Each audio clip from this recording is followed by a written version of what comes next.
एपवा की retired employee unity of Pakistan steel mill की meeting में शिरकत।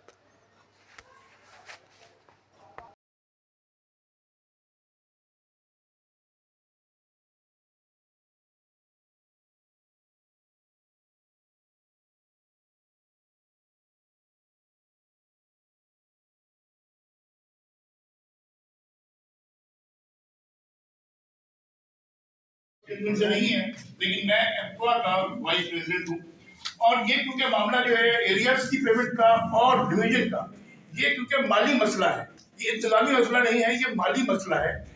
ईओबीआई जो है वो जो फाइनेंस डिपार्टमेंट जो है वो कैलकुलेट करता है बताया कि हम जो एरियर पे करेंगे उस पर कितना इम्प्लीकेशन आएगी, हम रिवाइज करेंगे तो उस पर कितना असर पड़ेगा।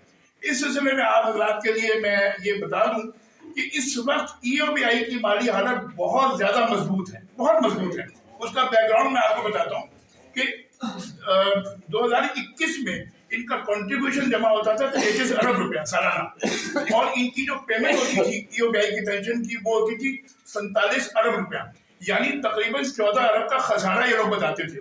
जिसको वो पूरा करते थे वो भी मैं आपको बताता हूँ कैसे पूरा करते थे। लेकिन उसके बाद 2022 में इनकी कंट्रीब्यूशन जो जमा हुई 22-23 में वो हुई 40 अरब, और पेमेंट वही रही इनकी 47 या 50 अरब। लेकिन अब जो इनका टारगेट है वो 60 अरब की कंट्रीब्यूशन का है 23-24 का, और 60 अरब ही तकरीबन पेमेंट हो रही है, यानी कंट्रीब्यूशन और जो पेमेंट है वो बराबर हो गई। अब आइए जिसको ये लोग छुपाते हैं और हम आप लोगों के भी नॉलेज में नहीं होगा कि 515 अरब का सरमाया मौजूद है जो इन्होंने इन्वेस्टमेंट की हुई है मुख्तलिफ पीआईबीज में, जहां से इनको इस वक्त तकरीबन जो रिटर्न रेट है 70 अरब उनको मुनाफा हो रहा है, जो खालिश मुनाफा है इनका। 5 अरब रुपया इनके किराए के मद में आता है, जो कि इनको मुख्तलिफ प्रॉपर्टीज में जो इनका किराया है वो 5 अरब है। अच्छा, अब हमारा एक और मुतालबा भी एप्पा का जो हमने इनसे किया कि साहब जो गवर्नमेंट के जो ईओबीआई के मुलाजमीन है इनका तकरीबन सालाना खर्चा तकरीबन 4 अरब है, जिसमें इनकी तनख्वाहें हैं, जो इनकी अयाशियां मैं तो कहूँगा जो कि इनकी अयाशियां होती हैं वो हैं, गाड़ियां हैं, इनके टीएडीएस हैं, वो गवर्नमेंट पे करे। क्यों कि 95 में गवर्नमेंट ने मैचिंग ग्रांट बंद कर दी इसको ईओबीआई के इदारे, जो कि एक बहुत बड़ा मैं समझता हूँ जुल्म किया गया कि जो हमारे कंट्रीब्यूशन हो रही थी उतनी ही मैचिंग ग्रांट अगर इस वक्त गवर्नमेंट देती रहती तो आज हमारी पेंशन 50,000 से ज्यादा। लेकिन क्योंकि मैचिंग ग्रांट बंद कर दी गई तो ये प्योर एंड प्योर जितना इस वक्त मौजूद है इनका सरमाया वो हमारे जो वर्कर्स हैं जिन्होंने कंट्रीब्यूट किया और एम्प्लॉयर्स का है।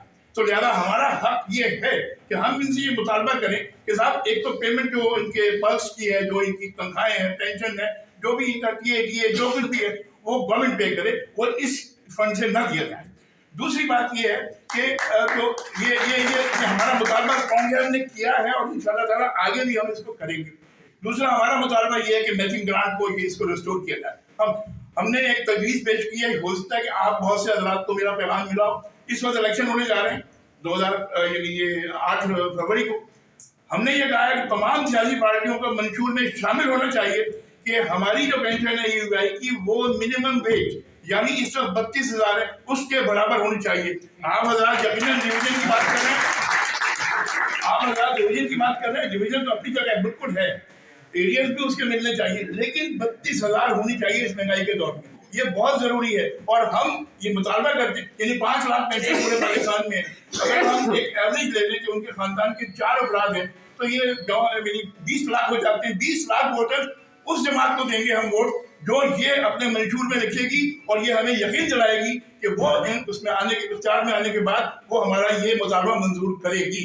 तो मैं आप हजरात से भी दरख्वास्त करूंगा अपने सर्कल में जहां जहां आप लोग हैं आपके पास आएंगे वो वोट मांगने के लिए, चाहे कोई पार्टी भी हो, मैं किसी पार्टी का नाम नहीं ले रहा, लेकिन हम ये इंश्योर करना चाहते हैं कि साहब वो हमें, तो ये एक करारदाद की जरूरत भी है कि करारदाद पास हो, आप लोग सब इस पर राजी हों के साथ ये होना चाहिए।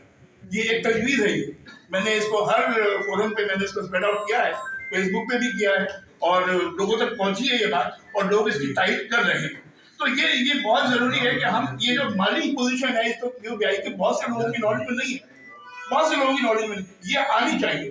क्यों एक्चुअल रिपोर्ट हमने इनसे कहा हमें दी जाए, ये छुपा रहे हैं हमसे, एक्चुअल रिपोर्ट नहीं दे रहे हमें। हमने इनसे ये मुतालबा किया कि अपने डायरेक्टर जनरल इन्वेस्टमेंट से हमारी मीटिंग करवाएं, उससे भी भाग रहे हैं, नहीं करवा रहे हैं। क्यों? इनको ये मालूम है कि हम जब सामने जाके बैठेंगे, एक एक चीज का इनसे हिसाब लेंगे, हम एक एक चीज का हिसाब लेंगे कि साहब आपने कहाँ इन्वेस्टमेंट की हुई है, किस रेट से की हुई है। ये भी मैं बार में किसी को बताने लगा रहा, अंडर हैंड भी ये लोग लेते हैं, बैंकों से अंडर हैंड भी लेते हैं ये लोग, ठीक है ना। तो ये तमाम चीजें एक पूरा पैकेज है। तो हमें आप लोगों का भी इत्तेहाद चाहिए, ठीक है ना। आप लोग हमारे साथ स्टील मिल के, यानी हमारे अल्फा के मेंबर्स हैं, उसमें कसीर तादाद स्टील मिल के लोगों की है, और हम आप लोगों को अप्रिशिएट करते हैं कि आप हर मौके पे हमारे साथ होते हैं, चाहे वो एहतजाज हो, चाहे वो प्रेस कॉन्फ्रेंस हो, चाहे वो कोई भी फोरम हो, उस पर आप हमारे साथ होते हैं। बहुत बहुत शुक्रिया आपका कि आपने मौका दिया, बहुत बहुत